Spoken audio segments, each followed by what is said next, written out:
Welcome to another episode of Sady Says. I'm Natalie Sady, and today we are speaking with author and psychotherapist Ida. Welcome. Hi. So just one name, Ida. Well, yes. I've had a few surnames in my life, and I believe if Madonna and Cher can do it, so can I. Perfect. Now, I just wanted to let everybody know from the beginning that you and I actually do know each other. We met when I went to Ida for therapy many, many years ago, more than I like to admit to, and it was therapy that changed my life. So I figured it was time to share Ida and her therapy with everybody out there. So let's start at the beginning. You've been working as a psychotherapist for 20 years. Yes. Some would consider your therapy very left of centre. So do you want to explain what you do? Okay. Okay. I actually speak to the voices in your head now. You know all about them, don't you, Natalie? I do. Okay. But is this like multiple personality disorder? No. Nothing like schizophrenia, nothing like multiple personality disorder. It's perfectly natural to have voices in your head. We call them our thoughts. Mm-hmm. They are actually different personalities that our subconscious mind has created due to different decisions it has made, most of the time during our childhood. Okay? These personalities are created due to something that you've seen, you've heard, you've felt, even whilst in the womb.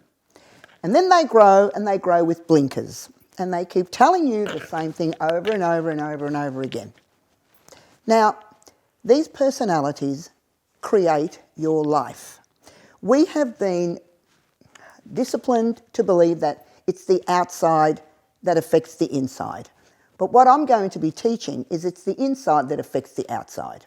Like, we are not the victim of circumstances. We create the circumstances. And these are the voices that create your circumstances. They actually rule your life 100%. Okay, so you keep talking about these different personalities or these different voices. Mm-hmm. Does everybody have a set number of personalities in their own head? Well, no, not really. It's like how long is a piece of string? Everybody has the normal personalities that we have, like the critic and the pleaser and the perfectionist, ego, victim, guilt, those sort of personalities. But other personalities, some of them are called by name, like Tom, Dick, Harry, Jane, Mary, not by the jobs that they do themselves. Okay, so you talk about the job. So let's start with a really big one, ego. What does ego do? Well, I see ego as this huge mask that people wear. People come across as confident. I have people say to me, oh, look, no, they're really confident. It's the people that come across very confident that aren't confident at all. They come across with ego. And the bigger the mask, the bigger the ego is holding back this small little insecure person inside. So if we put a big ego, this insecurity is smaller and smaller inside. So when people talk about egomaniacs and, you know, they meet people who are just so far out there and it's all about them, does that mean that their ego is bigger than what somebody else's could possibly be? Well, I think psychologists call them narcissistic personality. Right. But ego is probably, at first, if you've done no work on yourself, the only person that makes you feel good, the only person in your head that makes you feel good. It says to you, oh, you're great, you're terrific, you know. Buy this new dress, you're going to feel great in this new dress. I mean, buy the Gucci handbag. Why not? It's fantastic. I've heard that a few times. I know. Drive the Lamborghini. It's going to be great. And the little voice goes, but you can't afford that. And you go, oh, of course you can afford it. Because look at what you're going to get from it. You're going to get all these good things. People are going to think you're terrific. But what I teach my clients about ego is that, look at Hollywood.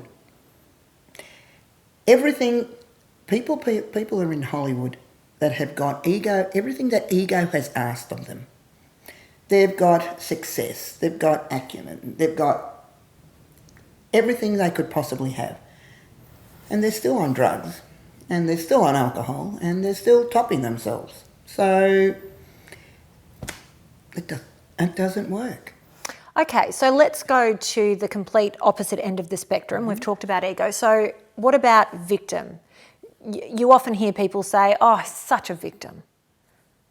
Tell us about victim. Well, I find over the many years that I've done this therapy that there is actually a ego-victim polarity. Right. You find a lot of people's lives are huge highs and tremendous lows. And when I've spoken to these different personalities, and I haven't told you yet how I speak to them, but that comes later, I find that ego builds everybody up. You've got to do this, you've got to do that, try this. And then victim turns around and goes, yeah, right, watch this. And cuts the legs off the ego and drops them really, really low. The poor, poor me. Linda Ronstadt has a lovely song about that. Poor, poor, pitiful me. I've had that song sung to me a few times when I have called Ida for a little bit of help and advice. So we've got ego, we've got victim. Another one that I find really interesting is pleaser. Mm-hmm. Okay. Pleaser is the personality that probably comes from Critic. I'll tell you about Critic first. Critic is probably the first personality that is created. Mm-hmm. Critic is the person inside your head that says, you're worthless, you're not worthy, you can't do anything, what's the point? So then from Critic grows this personality called Pleaser. Pleaser says, if I don't please people, if I don't go out of their way to help them to do this, to do that, whether I like it or not, then people won't like me because I'm not worthy, because I'm not worth much. I'm nothing.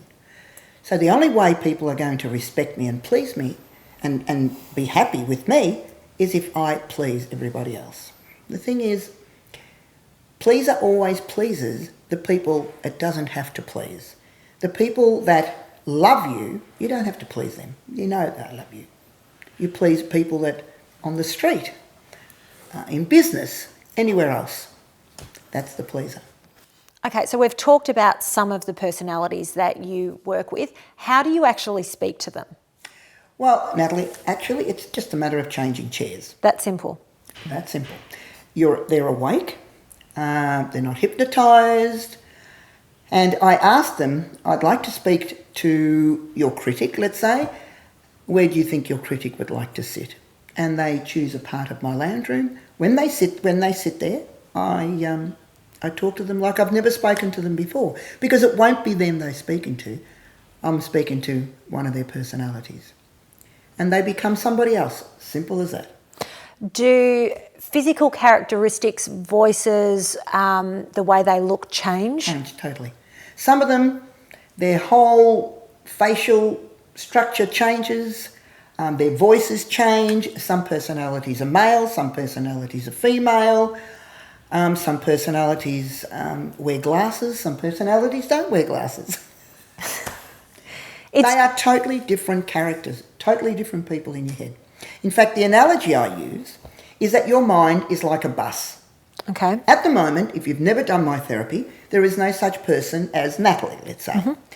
There's a conglomeration of different personalities that rule the bus, that drive your bus willy-nilly as they feel like. What I create is Natalie awareness, Natalie the bus driver. Okay. So as I speak to all these different people in your head, I give the tools to my clients to be aware of their thoughts, to know who I've spoken to. So if they come back by any chance, and I give that option to the personalities, whether they want to leave, we go right back to where they come from, come forward, put logic into the equation, because all these personalities are totally created on feelings, emotions, no logic whatsoever. So when we add logic to the equation and show them that they're not 2 years old anymore, and show them what they've been doing in this client's life, They've got a choice of what they want to do. Some of them want to get off the bus, some of them want to change jobs, some are more difficult than others. Okay, so you talk about these personalities driving the bus as opposed to us being in control of our own lives, and that's why we have these different things going on in our lives. So does that mean that an egomaniac or a narcissist has ego driving the bus? Yes, definitely. Okay. So how do you convince these personalities to change? I bring logic into it. Like, as I said, some of them come from the womb. Mm-hmm. So in the womb, they feel something the parents might have said. I mean, okay, let's take for instance. Mother gets pregnant, they can't afford another child. They talk about an abortion. Oh, should we keep this child? Shouldn't we keep this child? Now, it's not what this person hears. It's their take on it. It's their perception of what they've heard. So that whole thing about perception is reality. To them, yes. The same thing can happen to umpteen other people, and different personalities are created. Sure. So one personality might think, oh my God, I'm unwanted. They don't want me. Why? Because I'm worthless, because I'm terrible. So they grow, they're born with the critic and the victim. Poor me, my parents never wanted me. Believe me, I've had a few clients like that, right? Now, there's others that might say, my parents don't want me. Well, I'll show them. I'll show them how good I really am. I'll show them that when I'm born, I'm going to be fantastic. And I'll make them rue the day that they thought they were going to get rid of me. It's just fascinating. Another way your therapy differs from traditional therapy is that you share your experiences and your challenges with your clients. Why do you feel that's important?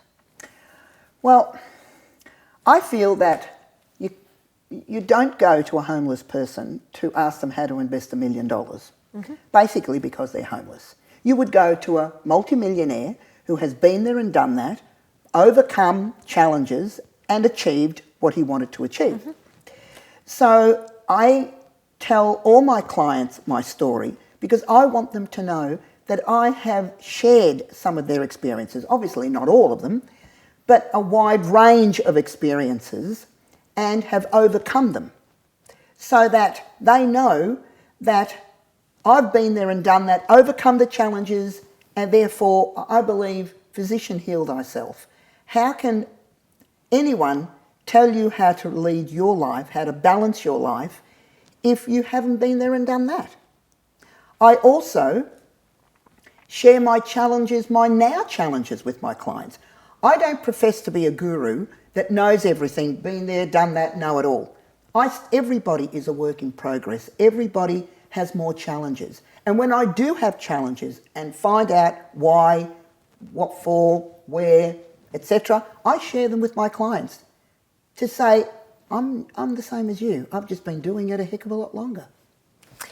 I have to say, on a personal note, when I was younger and growing up, I had been sent to a number of different counsellors and therapists, and none of them ever gelled with me. And that was a thing that I think made your therapy work so well for me, that you were relatable and I was able to know that you were understanding where I was coming from. So thank you for being so open and sharing all of that. Another part of your therapy that some people find incredibly confronting is that you are of the belief, and you teach your clients to take responsibility for every single thing in their life, which is an incredibly empowering thing once you sort of run with it. But for people who have been victims of abuse or something quite traumatic, that's a very, very difficult thing to understand, or a very difficult concept to understand. Can you explain how that works? Well, basically, it's the same as when I was telling you about the personalities that grow from the womb, or even when they're first born, when they've heard something, felt something, etc. They believe that they are worthy